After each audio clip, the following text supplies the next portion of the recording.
여러분은 지금 퇴근길 시사편지 한 장 KBS 일라디오 뉴스레터 K를 듣고 계십니다. 새해 첫날 청취자들과 만나는 뉴스레터 K. 오늘 2부는 새해 한국 경제를 전망하는 특별한 시간으로 꾸며봤습니다.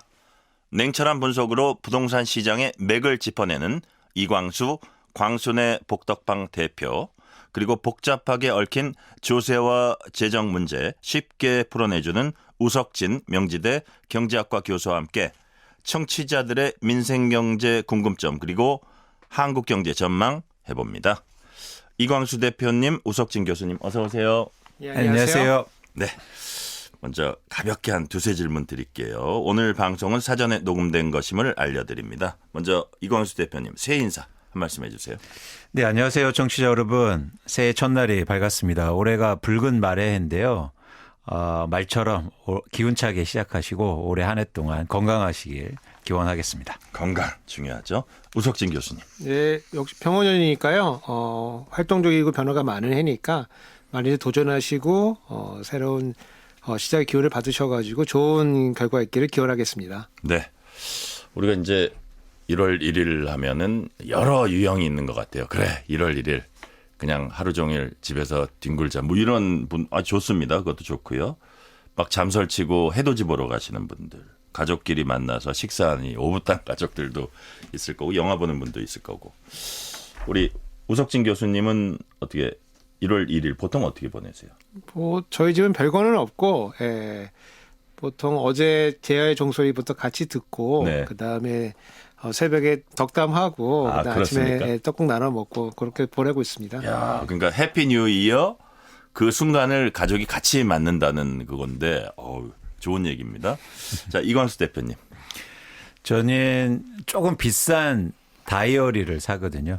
그래서 그거를 첫 개봉을 합니다. 첫날에.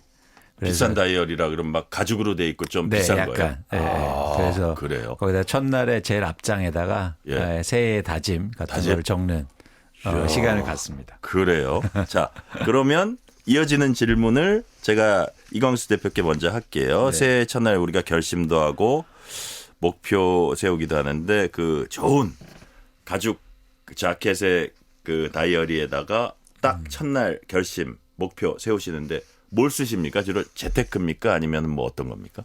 하나의 방향성이죠. 어떻게 방향성? 뭐 살아야겠다 이런 네. 건데. 예.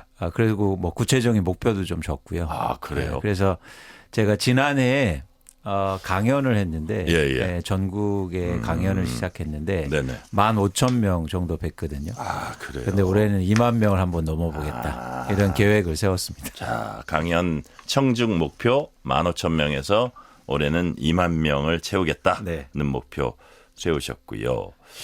자, 우석진 교수님도 새해 첫날 무슨 목표 같은 거 세우시고 가족들한테 나의 목표는 이거다 공표도 하십니까? 저는 뭐 공표는 하지 않고 나름대로 세우기는 하는데 네. 보통 저희는 뭐 교수니까 이제 연구랑 네. 이제 뭐 강의 이런 것들 뭐 목표 좀 세우는데 그것보다는 우리 집과 관련해 가지고는 뭐 제가 이제 경제학자긴 하지만 또 경제 또 전문가라고 또 보기는 좀 그렇거든요.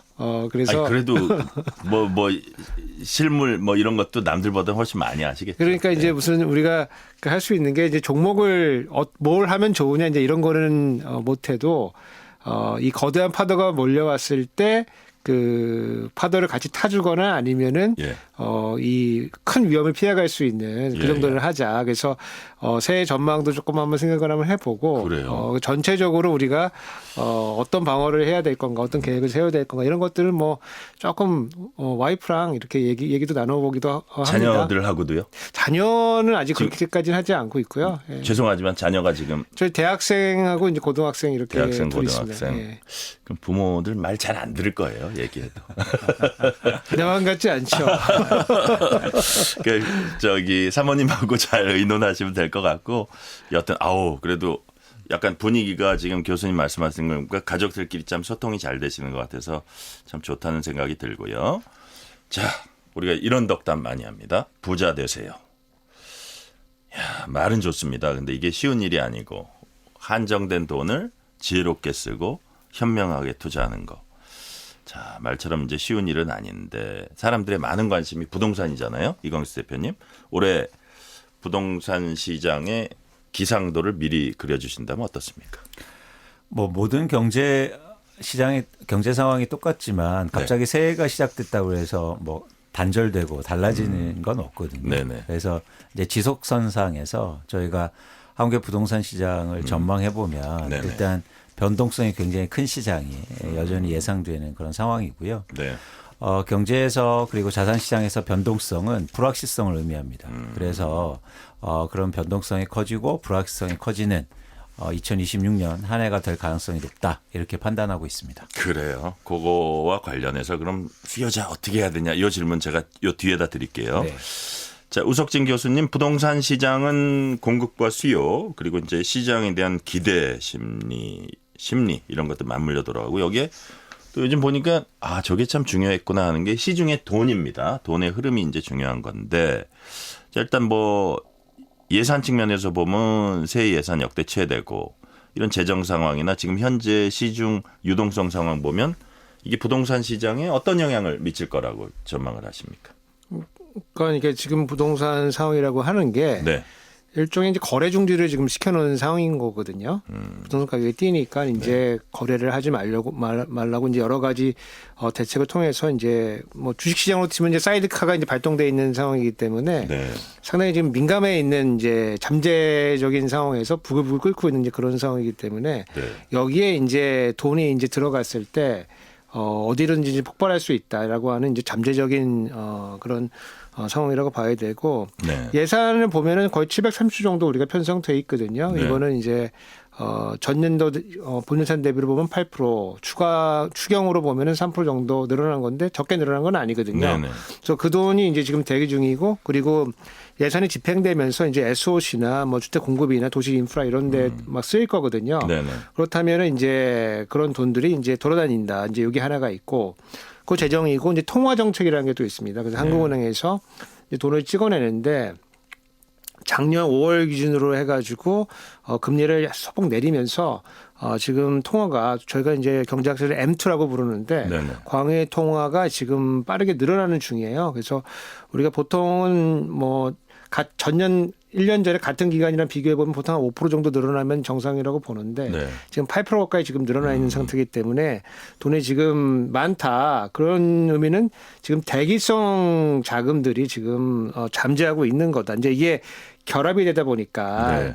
아무래도 주택을 살려고 하는 수요는 지금 팽창해 있는 상태다. 이렇게 봐야 될 것 같고 네.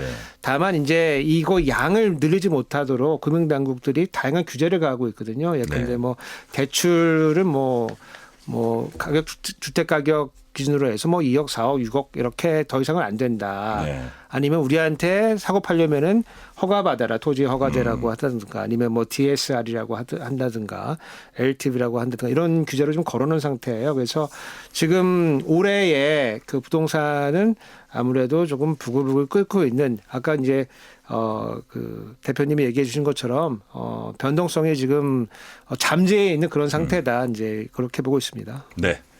지금 변동성 크다는 말씀 아까 이광수 대표님 해주셨고 지금 똑같은 얘기를 우석진 교수님 비슷한 맥락에서 쭉 말씀을 해주시면서 그게 바로 이제 불확실성이 큰 거하고 마찬가지라고 이제 얘기를 하셨는데 대기하고 있는 돈은 많아요. 근데 각종 규제가 있기 때문에 이게 돈이 가동은 못 되고 있고 거기다 불확실성이 이제 큰 상태인데 일단 수요자들은 이런 질문을 많이 합니다. 나 이거 집 사야 돼? 무리해서라도 좀 집 사야 돼?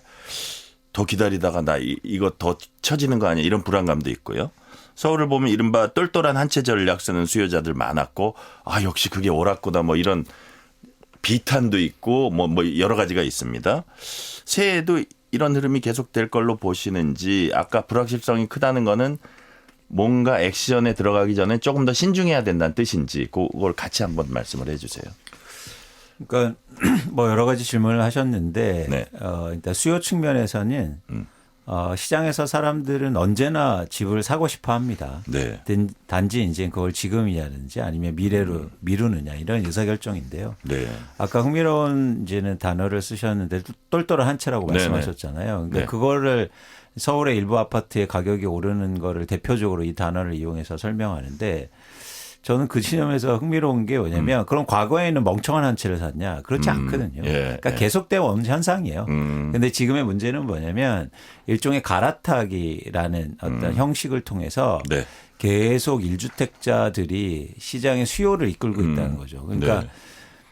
그래서 시장의 좀 특징적인 모습이 뭐냐면 국지적으로 크게 상승하는 지역이 나타나고 그러니까 모든 지역이 오르는 게 아니거든요. 그래서 강남에 위치한 그런 아파트들은 크게 상승하고 또 강남 인근권에 있는 성동구라든지 마포구가 많이 오른 반면에 예를 들어서 강북권의 노원구나 강북구는 크게 상승하지 않았단 말이죠. 네네. 그래서 지역의 편차가 큰 시장 상황이다. 그래서 수요가 지금 엄청나게 많아서 그러니까 대기 수요가 많아서 전 지역의 아파트를 사고 네. 그리고 서울도 막 여기저기 다 오르는 게 아니라 일부 지역의 상승폭이 되게 컸는데 그 원인은 결국엔 갈아타기를 계속하면서 가격이 오를 만한 지역만 수요가 몰리고 있다. 이렇게 판단하는 거죠. 네. 그런 어떤 쏠림 현상이 사실 이런 변동성을 키우는 거예요. 그러니까 그런 쏠림 현상이 왜 또 만들어지냐면 저는 가장 큰 원인이 정책이라고 보고 있거든요. 그래서 정책이 사람들을 불안하게 만들고 있어요. 그래서 정책에 따른 2025년도 보면 정책에 따른 시장 영향이 컸고 2026년도에도 정책에 따른 영향이 굉장히 클 거라는 거예요. 그래요. 그래서 지금 한국의 부동산 시장을 전망하거나 예측할 때 지금 이재명 정부가 어떤 정책을 쓰는가가 사실 굉장히 중요한 그런 시점이라고 판단하고 있습니다. 네. 이게 뭐 여러 가지 요소들이 있지만 정책의 어떤 뭐 긍정적 효과도 있지만 부정적 효과도 있을 수 있으니까 그런 것에 따른 여파가 상당히 큰 나라다 우리나라가. 그리고 지금도 그게 현재 진행형이라는 말씀을 해 주셨는데 자 이제 부동산 수요자 선택 매수에 영향 주는 게 우석진 교수님 이제 금리인데 자, 한국은행 입장에서는 뭐 물가 그다음 부동산 시장 안정 감안하면 이게 금리 기준금리 인하 요인이 있기는 한데 경기 부양은 해야겠다 하면서도 막 고민을 하고 있는 거잖아요. 그래서 이 뭐 여러 가지를 다 종합적으로 감안해서 한국은행이 계속 결정을 내릴 텐데 새해 기준금리 흐름은 어떻게 될 걸로 전망을 하세요? 그러니까 올해 전체 한 해를 보게 되면은 네. 우리나라 금리 결정에서 제일 중요한 게 미국 금리거든요. 네네. 그래서 미국도 지금 금리를 이제 내리는 방향으로 조금씩 이제 이동을 해 가고 있는 거예요. 다만 이제 속도를 이제 조절하고 있는 건데 뭐 새로운 연준 의장이 오게 되면은 아마 금리를 추가적으로 내릴 것이고 그러면은 이제 우리나라도 우리나라 지금 경제 상황이 딱 좋은 건 아니거든요. 조금 이제 침체 국면도 있는 거기 때문에 금리를 내릴 그 수요는 있는 거다. 네. 그 수요는 있는 거고 그렇기 때문에 이제 방향은 이제 하강 국면이다. 이제 이렇게 보셔야 될 것 같아요. 다만 아까 그 주택 가격 얘기도 해주셨지만은 주택 가격하고 그다음에 환율 문제가 우리 그 아마 그 금리 정책의 큰 발목을 잡을 거예요. 그래서 네네. 아마 그 속도를 조금 조정할 가능성은 있는 거다. 이제 이렇게 봐야 될 것 같고. 그래서 한 가지 흥미로운 게 뭐냐면은 그 브라질 같은 경우는 지금 최근에 또 금리를 올리고 있어요. 네. 그래서 우리도 너무 경직적으로 한 방향으로만 내린다고 이렇게 할 게 아니고 위에도 여차하면은 올릴 수가 있다. 환율 문제 때문에 이런 가능성을 좀 열어놔야 된다. 이제 이렇게 보고 있습니다. 네. 이광수 대표님 아까 이제 정책이 참 중요하다. 정책에 어떤 부동산 시장이 영향받는다 말씀하셨는데 정부가 이제 2025년 보면 강력한 부동산 대책 연이어서 내놓았고 특히 이제 규제 정책 이 부분 공급보다는 규제 정책에 좀 치중한 그런 정책을 내다 보니까 또 대출 관리도 하고 있어요. 엄밀하게. 그러다 보니까 거래도 위축됐고 새해에도 이런 거래 위축이랄까 뭐 조금 심하게 말하면 뭐 실종이란 말도 하는데 이런 게 어느 정도는 지속된다고 보세요. 일단 정부에서 지금 부동산 가격이 가파르게 상승하는 거에 부담을 갖고 있으니까 네. 당연히 뭐 대출 규제라든가 이런 부분에 네. 규제를 계속할 가능성은 높고요. 또 하나 근본적으로 지금 한국의 가계부채가 거의 뭐 1,200조가 넘어가고 있는 상황에서 부담이 크기 때문에 당연히 네. 그런 거시경제 안정 차원에서도 대출 규제가 불가피하지 않나 그렇게 생각하고 있습니다. 그런데 네. 그 이면의 모습을 좀 살펴봐야 되는 건 뭐냐면 결국 이렇게 대출 규제를 했는데 거래가 줄어든다는 건 지금 우리나라의 가구가 이 가격을 대출을 안 해주면 이 가격을 감당해낼 수 있을 만한 충분한 자산이 없다는 거예요. 은행에서 안 꿔주면 집을 못 산다는 얘기거든요. 그러니까 이 가격이 과연 쉽게 말해서 affordable housing price냐, 즉 감당할 만한 주택 가격이냐는 거에 대해서 의문을 한번 가져보는 거죠. 그래서 이 가격을 계속 지탱하려면 대출을 계속 해줘야 된다는 겁니다. 이렇게 대출을 딱 줄이니까 그냥 확 줄어버리잖아요, 수요가. 그래서 그런 어떤 이면의 모습, 근본적인 한계에 대해서 좀 인지를 할 필요가 있다는 거고요. 아까 네. 이제 우 교수님께서 말씀하셨듯이 거시경제 상황이 한국이 되게 안 좋은데 사실 이런 상황 속에서 금리를 내려야 되는데요. 부동산 가격 때문에 금리를 못 내리고 있단 말이죠.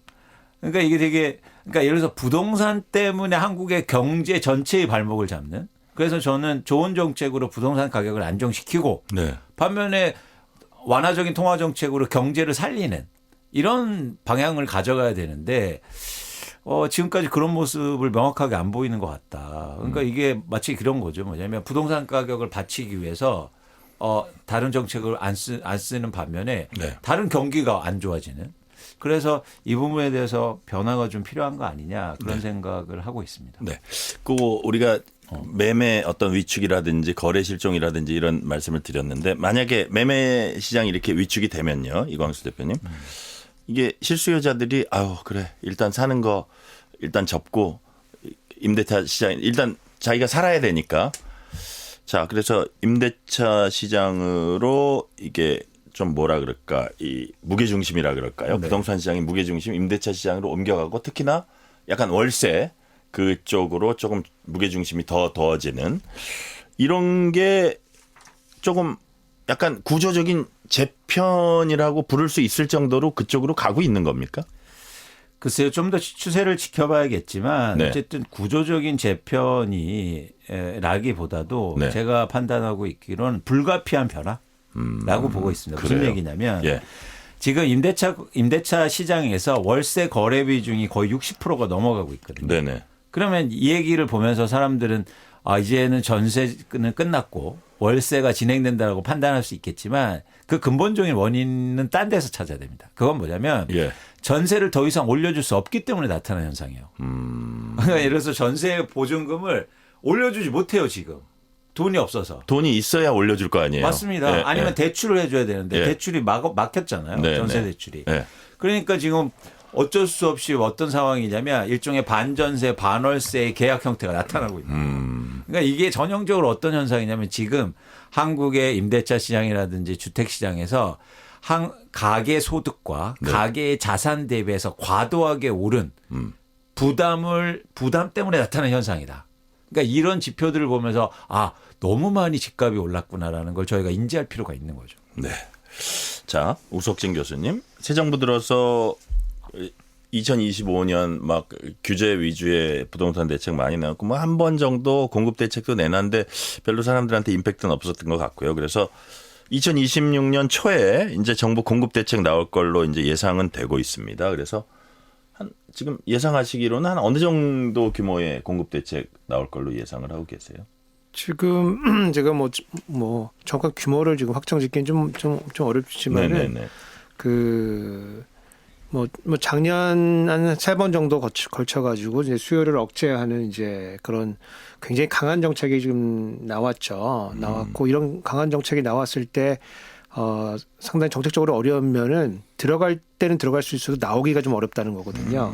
묶을 수는 있는데 네. 풀기가 굉장히 좀 어렵습니다. 왜냐하면 수요가 잠재하고 있기 때문에 풀면은 뭐 그쪽으로 터져 나오기 때문에 상당히 이제 어려운 상황이고 그렇다 보니까 사실은 이제 시장에서도 그러면 공급 대책을 좀 내놔야 될 거 아니냐. 근데 최근에 대통령이 뭐 말씀하신 걸 들어봐도 상당히 좀 어렵다. 지금 그런 식으로 지금 말씀들 하시거든요. 그러면은 이제 서울에 있는 여러 가지 이제 짜투리 땅들, 그리고 개발을 해야 되는데 개발 못 하고 있는 땅들을 이제 여러 가지 규제를 풀어가지고 하는 그런 방식이 하나가 있고, 네. 그 다음에 이제 제3기 신도시 이런 것들이 이제 뭐 신도시 개발한다고 했는데 약간 좀 진도가 그동안 좀 늦은 점들이 좀 있거든요. 그래서 그런 점들 좀 가속화시켜가지고 해야 된다. 그리고 좀 한 가지 더 정부에 주문하고 싶다면은 좀 상상력을 좀 발휘를 해야 될 것 같다. 예컨대 그래서 어떤 예를 거요? 들어서 뭐 지금 우리 용산과 관련된 미군기지 예. 개발 문제 이런 것들이 지금 걸려 있는데 그런 것들을 조금 어떻게 해결할 건지 그리고 과거에 논의됐던 이제 육사나 이런 데들도 어떻게 해결할 건지 그리고 한 가지 더 나아가서 제가 이제 최근에 들은 얘기 중에 재밌는 얘기 중 하나가 예. 양재천을 복귀하자 이런 얘기도 하고 그러거든요. 예. 그래서 그 얘기는 그렇게 하자는 게 아니고 그 정도의 상상력을 좀 발휘를 해서 이 과감한 공급 대책을 좀 내놓아야지 시장이 사실은 내가 지금 집을 살 수 없다 그러니까 사람들이 달게 되는 거지만은 내가 적정한 시기에 내가 원하는 자금을 가지고 구매할 수 있다고 치면은 이렇게 달려드는 건 아니거든요. 그래서 그러니까요. 그런 측면에서 좀 과감한 승부수를 던져볼 필요가 있다. 네.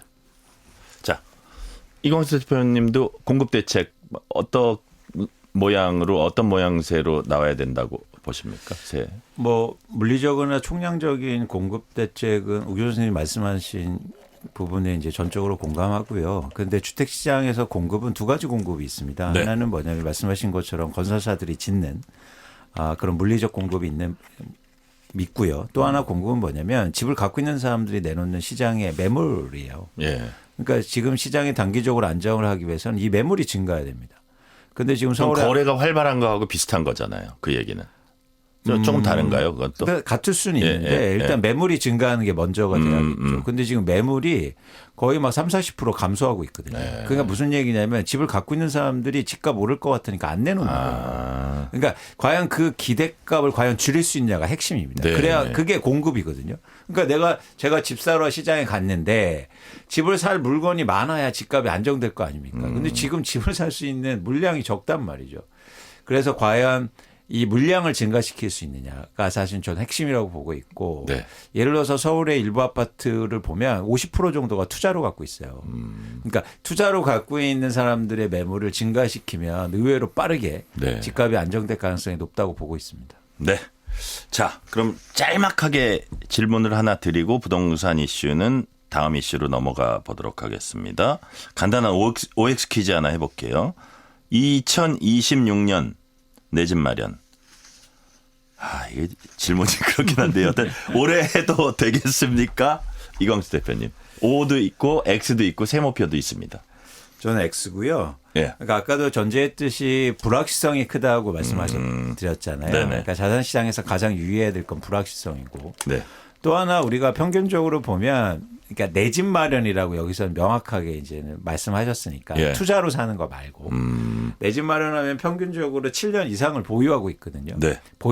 평균적으로 보면 그 이유가 있습니다. 한 7년, 8년 정도가 있어야 세금을 가장 적게 내기 때문에요. 그래서 그 정도는 이제 거주하는데 그러면 시장을 좀 더 길게 보고 단기적으로 한 해 동안 얼마 올랐냐 몇 프로 올랐냐보다도 지금의 시장 상황 그리고 미래 전망을 좀 하시면서 전망을 좀 하면 지금의 불확실성 속에서 무리하게 내 집 마련하고 지금 대출을 일으켜서 그럴 때는 아니다는 말씀을 드립니다. 네. 좀 더 신중하게 하는 게 좋을 것이다. 라고 이광수 대표님 말씀해 주셨고. 자, 우석진 교수님은 OX 세모.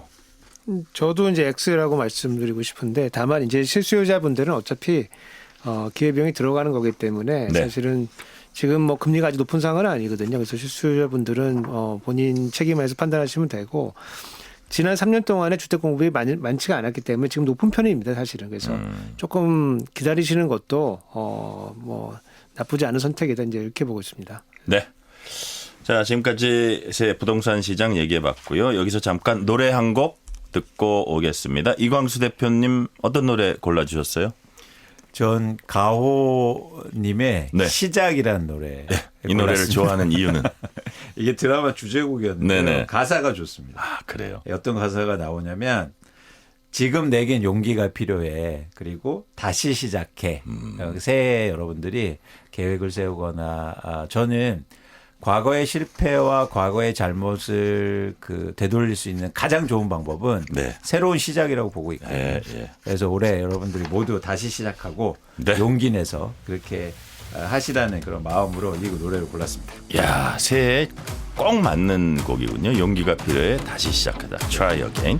가호의 시작. 새로운 시작은 늘 설레게 하지 모든 걸 이겨낼 것처럼. 새해 첫날에 청취자분들과 만나는 뉴스레터 K 특집 2026년 새 경제 기상도 듣고 계십니다. 이광수 광순의 복덕방 대표, 우석진 명지대 경제학과 교수와 함께하고 있습니다.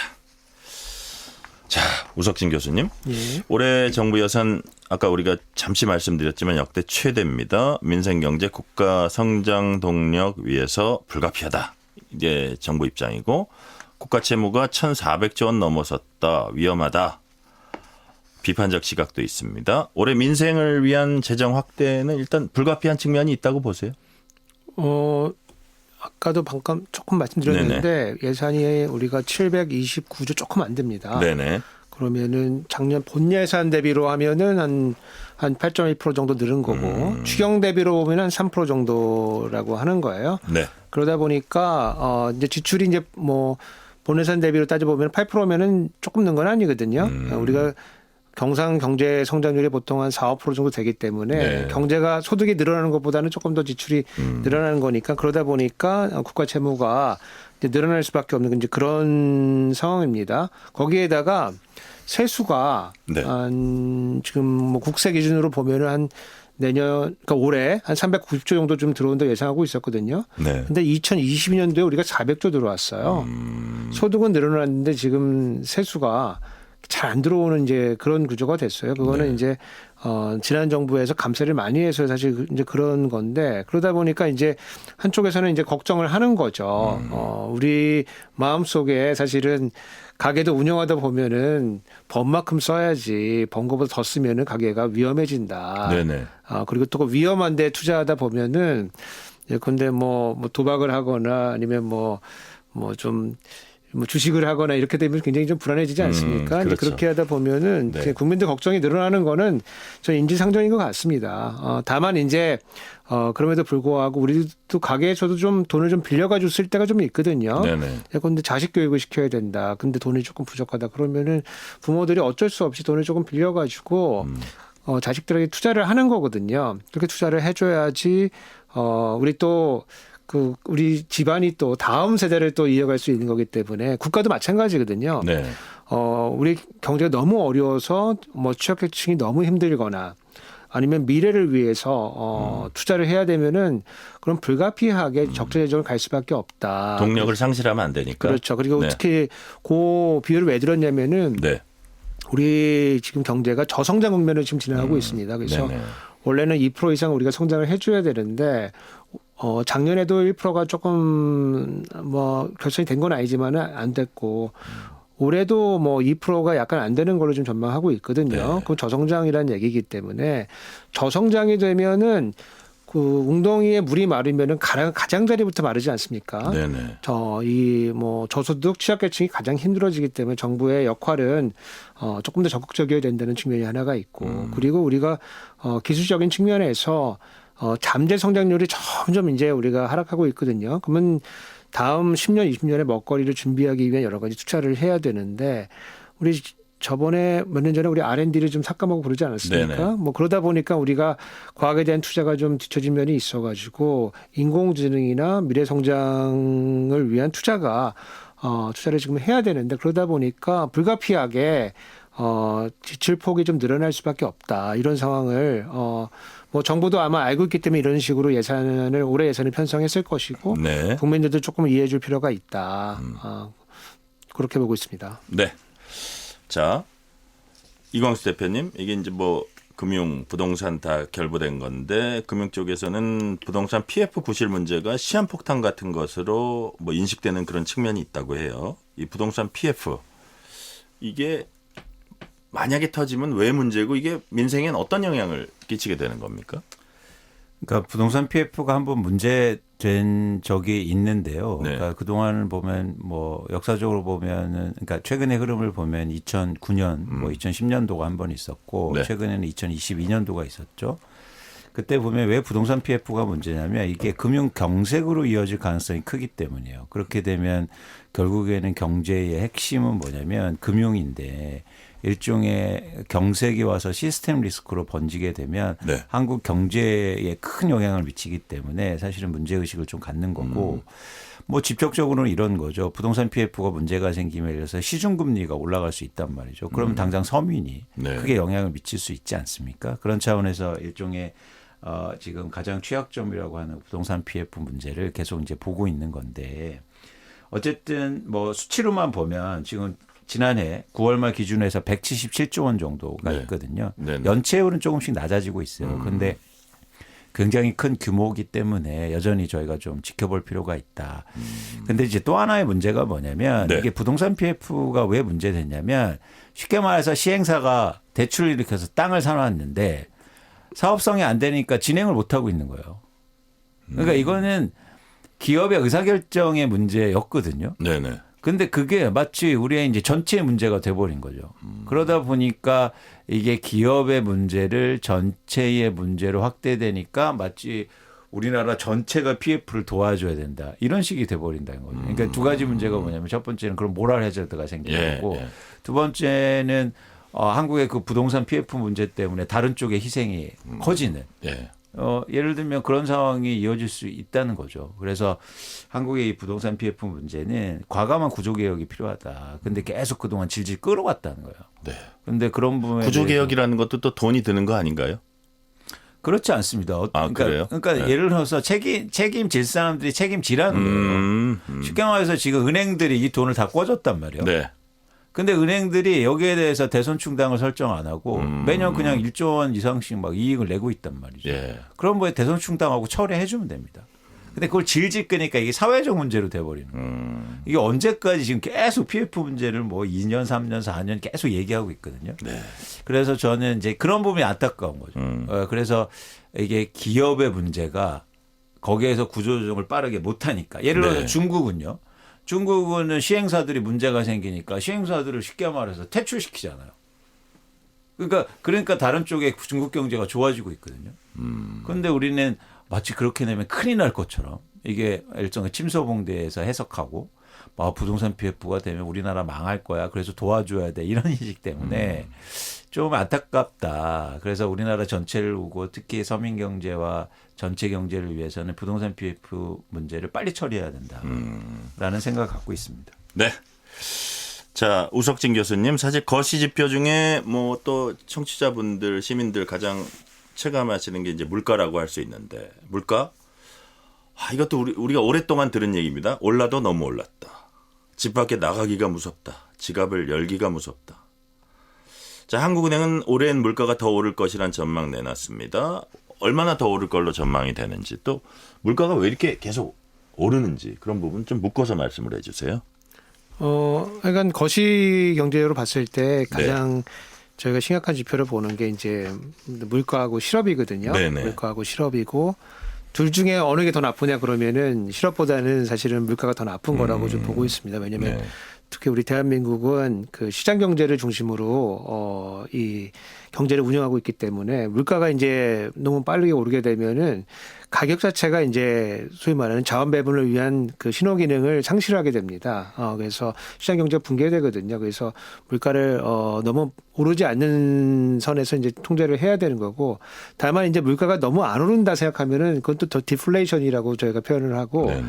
인플레이션보다 더 나쁜 것으로 보고 있거든요. 그래서 예컨대 내 임금이 매년 시간이 지날수록 자꾸 임금이 떨어진다. 집값이 떨어진다. 그러면 더 큰 일이잖아요. 그래서 물가는 어느 정도 계속 올라주는 것이 경제가 팽창할 때는 사실은 뭐 여러모로 도움이 된다 이렇게 보면 될 것 같고, 다만 너무 많이 오르면 좀 곤란하다. 이제 이렇게 이제 이해하시면 좋을 것 같고, 그래서 한국은행에서 또 통화당국에서 설정하고 있는 거는 기대 인플레이션이라는 개념을 쓰는데 거의 한 2% 정도로 보고 있어요. 사람들이 매년 한 2% 정도 오르면은 그 정도면 경제가 굉장히 건전하게 성장하고 있는 거다. 이제 이렇게 보고 있고. 그 몇 년 전만 해도 저희가 한 뭐 5%, 6% 이렇게 될 때가 있었거든요. 근데 지금 상당히 이제 2%에 근접해 있는 상태다. 그래서 이 지표로만 보면은 지금 통화정책은 상당히 안정적으로 지금 가고 있는 그런 상황이다. 그리고 그건 한국은행뿐만 아니고 다른 이제 금융 뭐 경제 전망하는 기관들도 뭐 해외 포함해 가지고 지금 한국은 뭐 2% 내외에 여러 가지 이제 그 물가 측면에서는 잘 관리가 되고 있다. 이제 이렇게 지금 전망을 좀 하고 있죠. 다만 이제 그 해외에서 들어오는 충격들 우리가 통제할 수 없는 것들 있지 않습니까? 예컨대 네. 뭐 관세라든가 아니면은 지금 문제가 되는 환율 문제 이런 것들은 지금 뭐 우리도 어느 정도 힘을 갖고 있지만은 또 달러가 이제 어떤 상태가 되느냐에 따라서 또 출렁일 수가 있거든요. 그래서 네. 그런 것들 고려해 보면은 아무래도 좀 물가가 뭐 불확실성이 이제 존재하고 경제가 이제 작년과 비교해 봤을 때 올해가 조금 나아지는 거거든요. 경제가 나아진다는 거는 이제 국민 전체 소득이 늘어난다는 거니까 소득이 늘어나면은 수요가 증가한다고 표현하고 저희는 이걸 총수요가 증가한다고 표현하거든요. 그래서 네. 총수요가 늘어나게 되면은 아무래도 물가가 상방 압력이 이제 존재하게 된다. 그렇게 이해하시면 될 것 같습니다. 이 부분은 어때요? 우리가 아까 지표상 뭐 2% 말씀하셨는데 우리가 마트 가서 장 보고 이러면 2%? 이거 아닌데. 이게 아니 너무 차이가 나는 거예요. 이게 물론 뭐 일부 품목이 많이 올랐다. 이게 전체를 대변하진 않지만 그런 것들도 꽤 많고 많이 오른 것들도 이 괴리가 왜 있는 겁니까? 이제 저희 같은 경제학자 어서 얘기하면 이제 그 문제 때문에 정확히 그 문제 때문에 상당히 혼나는데 네.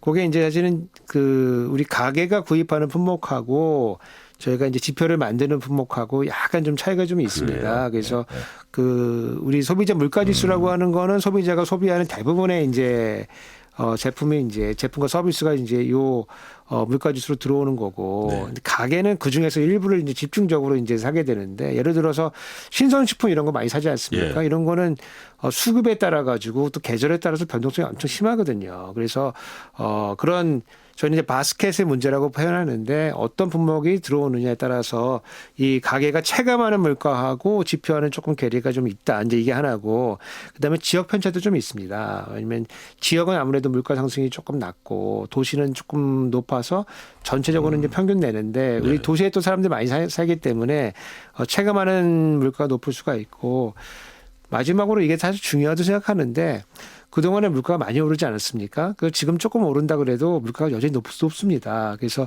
소비자가 체감하는 거는 증가율을 체감하는 게 아니고 지난 몇 년간 자기가 경험한 물가랑 지금이랑 비교를 하는 거거든요. 그러다 보니까 누적된 이제 물가 상승의 그 효과를 소비자는 체감을 하고 네. 지표는 한 해 한 해 어떻게 변하는지를 공표를 하는 거기 때문에 네. 거기서 격차가 발생하는 거라고 이제 보고 있습니다. 네. 이광수 대표님, 부동산 시장이 조금 이제 거래가 얼어붙으면 그 돈이 뭐 이 부분 얼마나 많이 딴 데로 이동을 할까 뭐 이것도 우리가 살펴볼 지켜볼 대목인데 부동산 시장이 좀 얼어붙음으로 인해서 돈의 흐름이 좀 바뀌는 부분 어떤 부분이 있다고 보세요? 그 효과는 뭐 크지 않을 거라고 보고 그래요? 있는데 예, 그 예. 이유는 뭐냐면 지금 부동산 거래가 위축된 게 쉽게 말해서 대출을 안 해주니까 위축된 거거든요. 네. 그러면은 어떻게 해석되냐면 그러면 대출을 안 해줘서 부동산을 못 사는데 그러면 다른 데 소비를 들린다? 네. 이게 안 되잖아요. 그러니까 네네. 내가 자산을 갖고 있고 돈을 갖고 있는데 집을 안 사면 돈이 남으니까 쓰겠죠. 근데 그게 아닌 상태에서는 사실은 그런 효과는 되게 미미할 거라고 보고 있죠. 예, 예. 그러니까 이게 대한민국에 이런 담론이 좀 필요하다고 보는데 어떤 일이었냐면 최근의 상황만 말씀드리면 2022년도에 집값이 크게 하락했어요. 네. 강남의 아파트도 크게 하락합니다. 뭐 강남의 불패라고 얘기하는데 천만의 말씀. 예를 들어서 막 7, 8억 원씩 뚝뚝 떨어지거든요. 근데 그때 한국이 기준금리를 엄청나게 내려요. 그래서 심지어 미국의 금리보다도 기준금리가 낮아집니다. 그러니까 부동산 가격이 떨어지니까 마치 대한민국 경제가 망할 것처럼 대응하면서 금리 속도를 굉장히 빠르게 낮춘단 말이죠. 네네. 그러면서 다시 부동산 가격이 올랐거든요. 이 지점에 문제의식을 가져요. 그러니까 왜냐하면 부동산에 어쩌면 국한된 거 문제를 해결하고 해서 대한민국 전체 경제를 희생했단 말이에요. 그러면서 가계부채가 급증했고 그것 때문에 가계 소비가 크게 위축되거든요. 지금의 가계들은요. 돈이 있어서 안 쓰는 게 아니라 없어도 못 쓰는 거예요. 그러니까 쉽게 말해서 금리를 그렇게 낮추고 쓸 돈이 없어요? 전반적으로?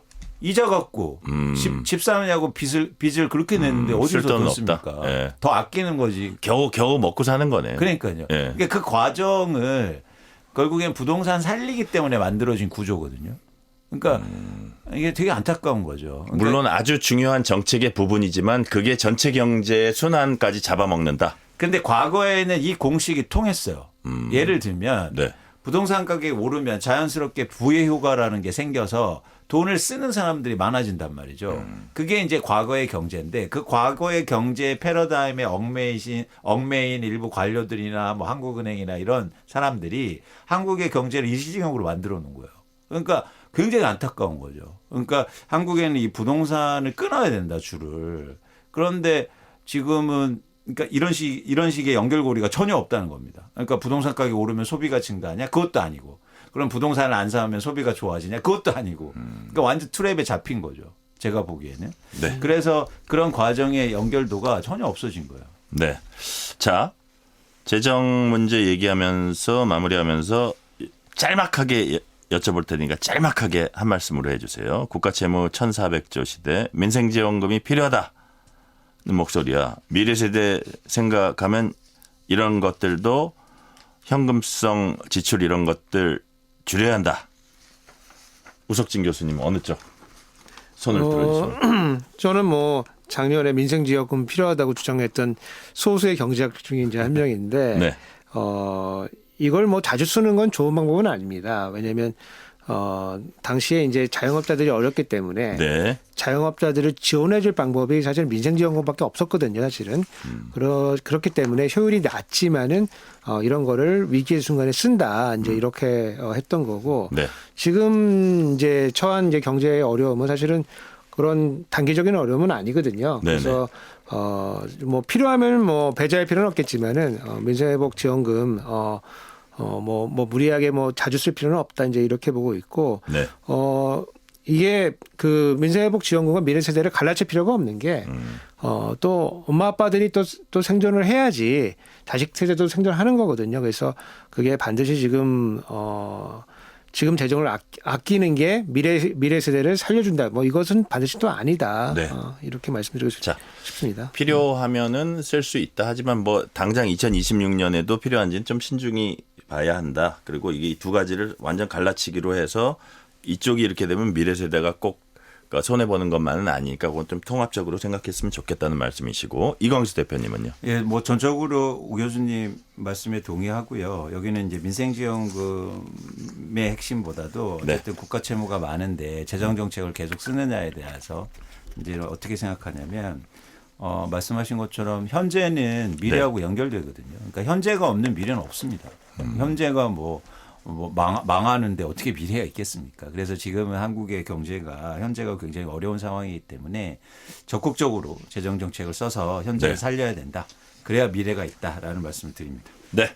지금 질문부터는 시야를 좀 글로벌하게 넓혀볼게요. 지난해 우리 경제의 대외 환경 관통했던 최대 이슈 바로 관세 전쟁입니다. 미국의 트럼프 2기 행정부 관세 전쟁. 올해 우리의 경제에는 어떤 영향을 미칠 거라고 우석진 교수님 보십니까? 뭐 작년 한 해 동안에 우리 관세 때문에 굉장히 힘들었고 네네. 사실은 그냥 위협으로만 있던 게 아니라 실적으로도 뭐 대미 수출도 많이 줄었고 상당히 힘들었는데 다행히 이제 뭐 에이펙 전후로 해가지고 여러 가지 불확실성이 이제 해소가 돼서 관세가 좀 오르긴 했지만, 왜냐면 우리 미국과의 그 한미 FTA 국가이기 때문에 사실 관세가 대부분 영인 상태로 출발했던 건데 지금 한 10% 정도로 좀 올라 있는 상태이기 때문에 관세가 오른 건 사실이거든요. 했지만은 피해를 최소화시켰다는 점에서 저희는 뭐 올해의 그 경제 운영이 기업들이 하기에 불확실성들이 많이 이제 해소가 됐다라는 측면에서 이제 좋고, 다만 이제 그 우리가 미국에 매년 한 200억 달러 정도 규모로 해가지고 투자를 하기로 한 바가 있거든요. 네. 그게 이제 우리한테 어떤 영향을 줄지 지금 그거의 기대를 반영해서 우리 경제가 지금 원화가 굉장히 약세 국면으로 접어들었다는 뭐 설명들도 굉장히 많거든요. 네. 그렇다면 그게 현실화됐을 때 우리 경제가 상당히 높은 확률에 이제 직면을 해야 되고, 그럼 이제 수출 대기업들은 뭐 물건을 잘 팔아서 뭐 좋은 측면들이 있기는 하겠지만은 그 대기업에 납품하는 중소기업의 우리 산업 구조라고 하는 게 원 부자재를 수입을 해와서 가공해서 대기업에 납품하는 구조거든요. 그래서 보면 수입 단가가 이제 올라간다는 얘기이기 때문에 중소기업들의 취산성이 굉장히 떨어지고 거기에 일하는 노동자들도 굉장히 힘들어질 그러니까요. 거다. 그리고 네. 이렇게 수입된 것들이 우리 물가로 지금 반영이 되거든요. 예컨대 환율이 한 100원 정도 오르면은 물가가 한 0.3에서 0.4%포인트, 3%포인트 정도 오르도록 지금 돼 있거든요. 그렇다 보면은 요 환율의 불안정성은 단기적으로는 이제 중소기업이 떠안겠지만은 시간이 지나면은 우리 국민 전체적으로 이제 물가 상승으로 오게 되는 거거든요. 그래서 이러한 대외적인 불확실성이 이제 우리 경제에도 즉각적인 영향을 주게 된다. 예전에는 뭐가 좋았냐면은 수출이 잘 되면은 그 수출을 해가지고 판 돈이 국내로 돌아오면서 네. 내수로 바로 연동이 됐어요. 그러니까요. 그래서 수출 기업을 도와주면은 우리 내수도 좋아진다 이런 공식이 있었는데 그 체인이 지금 상당히 끊어져 있는 상태입니다. 그래서 수출 기업은 돈을 버는데 국내 내수는 여전히 어렵고 그다음에 네. 기업들도 미국에 투자를 해야 되거든요. 그래서 한국으로 송금을 하진 않아요. 해외에 파킹해놨다가 미국으로 바로 투자하려고. 그럼 국내 제조업 생태계는 어떻게 되냐 이거죠. 그러니까 상당히 네. 좀 어려운 네. 그 시간이 될 거고 그게 이제 실현이 되는 첫 해가 될 거기 때문에 그럴 네. 때는 우리가 재정 정책을 조금 더 적극적으로 써가지고 물가가 오르는 것도 좀 한 번에 파도 맞을 것도 방파제를 두세 개 세워가지고 서민들이 좀 나눠서 맞게 해주고 제조업들도 조금 지원책을 좀 해서 네. 여러 가지 이런 해외적인 충격들을 좀 넘어갈 수 있도록 좀 지원을 해줘야 된다. 네. 자, 이광수 대표님 또 하나 우리 경제가 직면한 이슈 많이 얘기하는 게 인구 절벽입니다. 우리가 특단의 출산 정책 좀 더 종합적으로 파고 들어가는 그런 정책 펴지 않으면 인구 절벽에 준하는 상황이 올 수도 있다. 이런 경고들이 나오는데 이광수 대표님은 이거 실제로 현실화될 수 있는 일이라고 보세요? 아니 이미 뭐 진행되고 있는 문제고요. 예. 일제는 합계 출산율이 0.8명 뭐 이제 미만으로 가고 있기 때문에 이미 현실화되고 있다. 그런데 출산율 얘기 드렸지만 그게 한 명이 적은 거냐, 1.2명이 준 거냐, 네. 0.8명이 적은 거냐. 사실 이거는 의미가 적은 것 같고 네. 이제 추세가 의미하는 바가 큰 거죠. 계속 어쨌든 한국의 미래의 인구는 감소가 불가피하다. 과연 이런 상황 속에서 한국의 경제, 한국의 부동산 그리고 기타 뭐 자산의 현황 이런 것들이 어쩌면 바뀔 수도 있다. 그런데 이런 거잖아요. 네. 인구는 이렇게 서서히 감소하는데 경제는 거기에 따라서 서서히 변하지 않으면 나중에 한꺼번에 영향을 주게 될 수 있다는 거죠. 쉽게 말해서 인구가 감소한다는 건 부동산 시장만 국한돼서 말씀드리면 유효 수요가 감소한다는 건데 예, 예. 그거 유효 수요에 감소하는 거에 맞춰서 부동산 시장이 변화하지 않는 상황 속에서 나중에 한꺼번에 반영되면 이제 충격이 크겠죠. 그런 위험은 커지고 있다. 이렇게 네. 판단하고 있습니다. 네. 이런 얘기들이 나와요. 인구 절벽이 우리 부동산 시장의 패러다임을 바꿀 수도 있다. 뭐 이게 한꺼번에 맞으면 그렇다. 요거하고도 연결된 얘기인데 또 인구 절벽이 와도 서울 집값은 여전하다. 강남 불패는 여전하다. 이거는 또 무슨 얘기입니까? 너무 이게 추측을 여러 단계를 한 것 같긴 한데 이게 뭐 현실화될 수 있는 시나리오예요? 그러니까 저희가 뭐 미래에 대해서 예측하기는 좀 힘들겠지만 예. 이제 부동산이라는 게 독특하게 또 투자하면서 실제로 사용하는 자산이지 않습니까? 그러니까 예를 들어서 인구가 아무리 죽어도 인구가 아무리 줄어도 네네네. 서울의 부동산을 누군가 투자나 투기 목적으로 계속 산다면 네. 가격은 절대 안 빠지겠죠. 그런데 그런 상황이 과연 계속 유지되고 있을까? 이런 부분에도 좀 다른 차원이라는 거죠. 네. 네. 자, 이광수 대표님께 하나 더 여쭤보면 최근 이재명 대통령이 대전 충남 통합 화두 던졌습니다. 지방선거 전에 이거를 좀 어떻게 매듭을 지어야 된다는 얘기도 했는데 자, 우선 충청권 통합이 수도권 집중을 해소하는데 이제 국토 균형 발전 차원이라고 보여지고요. 이게 수도권 집중 해소에 상당한 기여를 할 수 있다고 보시는지 이게 조금 더 범위를 넓혀보면 이게 뭐 영남권도 있고 호남권도 이런 메가시티 전략이 국토 균형 발전이라든지 수도권 집중 여기서 모든 문제가 발생을 하잖아요. 그걸 완화시킬 잠재력은 있다고 보세요. 충분히 잘 전략이 구성되면 가능하다고 보고 있고 네네. 저는 필수적으로 필요하다고 봅니다. 그런데 이런 부분이 네. 일종의 부작용을 일으켜서는 안 돼요.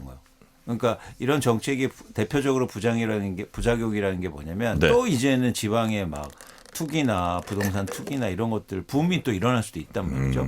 그래서 어떻게 반드시 필요한 걸 하면서 이런 부작용을 효과적으로 차단할 수 있느냐가 네. 관건으로 보입니다. 네. 우석진 교수님. 정부가 인구 위기에 대응해서 이제 수조 원씩 쏟아붓고 있지만 출산율 여전히 세계 최하입니다. 이제 살짝 반전이 있었는데 이것 역시 되게 낮은 수준이고. 자, 그래서 이런 얘기들이 나와요. 개별적으로 어떻게 아이를 낳으면 어떻게 현금 지원 이런 거 말고 조금 더 구조적으로 여러 가지가 한꺼번에 들어가는 빅푸시라 그러던가요. 어쨌든 그런 전략이 필요하다. 이런 대대적인 구조적 개혁이 필요하다고 보세요.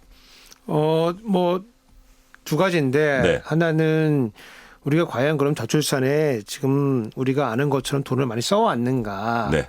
그런 질문을 해보면은 그 저출산에 이름을 붙인 예산은 많지만 실제 저출산 예산은 많이 늘긴 늘었지만 그렇게 큰 건 아니거든요. 그래서 다른 거하고 이렇게 좀 걸쳐 있다 이거죠. 아무거나 다 저출산 붙여가지고 자기 사업 살려가지고 온 측면들이 좀 있습니다. 그래서 네네. 그걸 좀 정리해놓고 좀 집중할 필요가 있다. 효과 네. 있는 걸로 이제 그런 측면이 하나가 있고 두 번째는 이제 이 출생하는 이런 이제 그 청년들 그리고 이 가구들의 수요에 맞게 이제 해줘야 되는 거거든요. 네네. 왜냐하면 지금 돈은 많이 들어가는데 정부는 돈 많이 들어간다고 그러고 네. 공급하는 사람들은 힘들다 그러고 받는 사람들은 다 불편하거든요. 다 이게 뭐 하는 거냐, 다 돈 낭비다 이렇게 하고 있거든요. 그래서 그 갖고 있는 예산을 수요에 맞게 이렇게 패키지를 해주면은 아무래도 재정적으로 좀 힘들기는 하겠지만은 그래도 효과를 좀 더 낼 수가 있고 네네. 그리고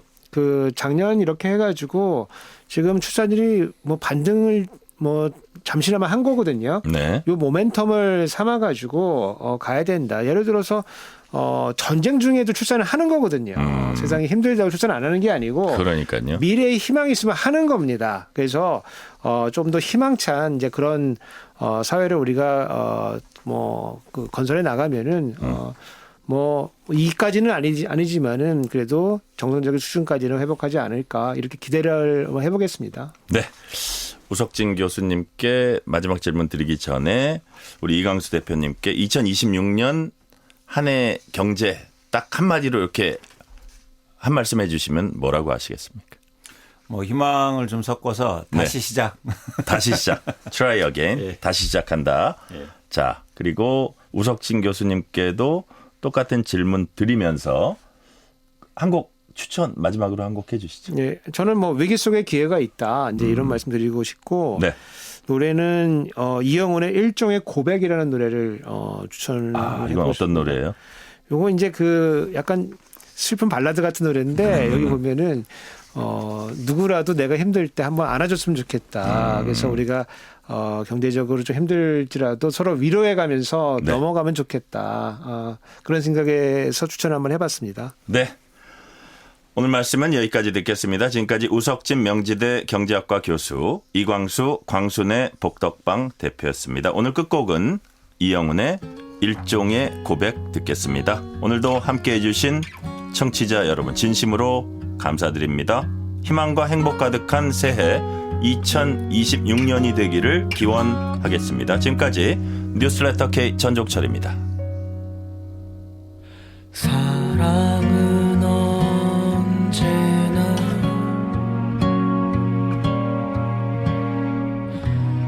내 마음대로 되지 않아